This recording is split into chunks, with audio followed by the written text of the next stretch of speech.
వజ్రేశ్వరీ వామదేవి వయోవస్థా వివర్జిత సిద్ధేశ్వరి సిద్ధ విద్య సిద్ధమాత యశస్విని. వివరణ: వజ్రేశ్వరియే నమః. జాలంధర పీఠానికి అధిదేవత వజ్రేశ్వరి లేదా శ్రీపురంనకు 12వ ప్రాకారము వజ్రమయము. దానికి 11వ ప్రాకారమునకు మధ్య వజ్రాను నదికి ఈశ్వరి కనుక వజ్రేశ్వరి. వామదేవియే నమః. వామదేవుడు అనగా శివుడు. ఆయన భార్య కావున వామదేవి లేదా వామాచారమునందు ఆసక్తి కలవారు వాములు. వారు పూజించు దేవి కావున వామదేవి.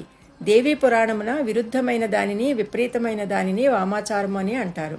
ఆ వామాచారముచే సుఖములను ఇచ్చినది కావున వామదేవి అని ప్రసిద్ధి కలిగినది అని కలదు. వయోవస్థ వివర్జితాయే నమః.